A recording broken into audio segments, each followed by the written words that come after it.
Timun Emas.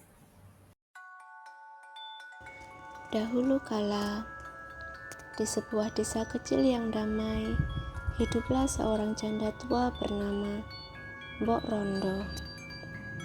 Ia sangat merindukan seorang anak untuk menemani hari-harinya. Suatu malam, Mbok Rondo berdoa kepada para dewa agar diberikan seorang anak. Doanya pun terkabul, namun bukan dari para dewa, melainkan dari raksasa jahat bernama Buto Ijo. Buto Ijo mendatangi Mbok Rondo dan berkata dengan suara menggelegar, "Hei Mbok Rondo, aku akan memberimu seorang anak, tapi dengan satu syarat. Saat anak itu berusia 17 tahun, kau harus menyerahkannya padaku untuk aku makan." Mbok Rondo sangat ketakutan, tapi ia juga sangat ingin punya anak. Akhirnya, ia pun menyetujui syarat itu. Buto Ijo lalu memberikan sebutir biji mentimun.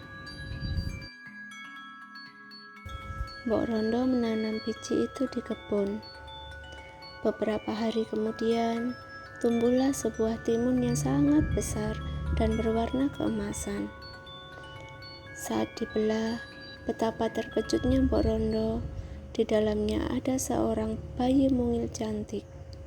Ia menamainya Timun Emas. Hari berganti hari, tahun demi tahun, Timun Emas tumbuh menjadi gadis yang cantik, baik hati, dan rajin. Mbok Rondo sangat bahagia, tapi di hatinya selalu ada rasa takut. Ia tahu suatu saat Buto Ijo akan datang menagih janji. Benar saja, ketika Timun Emas semakin remaja, Buto Ijo muncul. Ia berteriak dengan keras, Mbok Rondo, ingat janjimu. Saat Timun Emas berusia 17 tahun, ia harus kau serahkan padaku. Mbok Rondo sangat gelisah. Ia tak tega menyerahkan anak yang sangat ia cintai. Lalu, ia pergi menemui seorang pertapa sakti di hutan. Sang pertapa memberinya 4 benda ajaib: biji mentimun, jarum, garam, dan terasi. Sang pertapa berpesan, jika Buto Ijo mengejarnya, maka benda-benda ini dapat digunakan untuk menolongnya. Hari yang ditakuti pun tiba.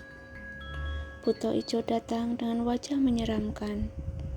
Matanya melotot dan giginya yang tajam. Timun Emas ketakutan. Ia berlari sekencang-kencangnya. Buto Ijo mengejarnya dengan langkah raksasa yang menggetarkan bumi. Timun Emas pun melempar biji mentimun.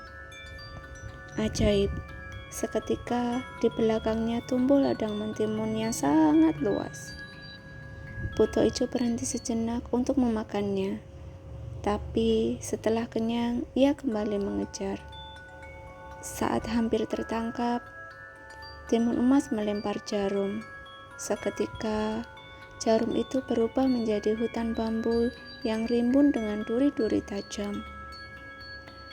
Buto Ijo kesakitan saat menerobos hutan bambu itu.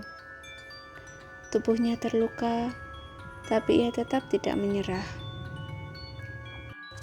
Timun Emas kembali berlari, lalu melempar garam. Tiba-tiba, tanah yang ia lewati berubah menjadi lautan luas. Buto Ijo terpaksa berenang dengan susah payah. Tapi kekuatan raksasa itu membuatnya tetap berhasil menyeberang. Akhirnya, ketika Buto Ijo sudah sangat dekat, Timun Emas melempar benda terakhir, terasi. Seketika tanah berguncang hebat. Dari tempat rasi jatuh, muncul lumpur yang mendidih, berubah menjadi rawa besar yang menelan Buto Ijo ke dalamnya. "Ah!" teriak Buto Ijo, sebelum akhirnya tenggelam dan tak pernah kembali lagi.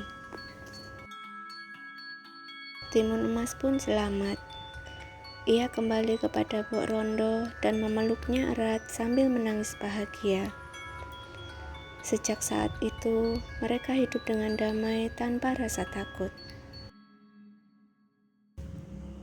Pesan moral dari cerita ini adalah kecerdikan dan keberanian bisa mengalahkan kekuatan sebesar apapun itu.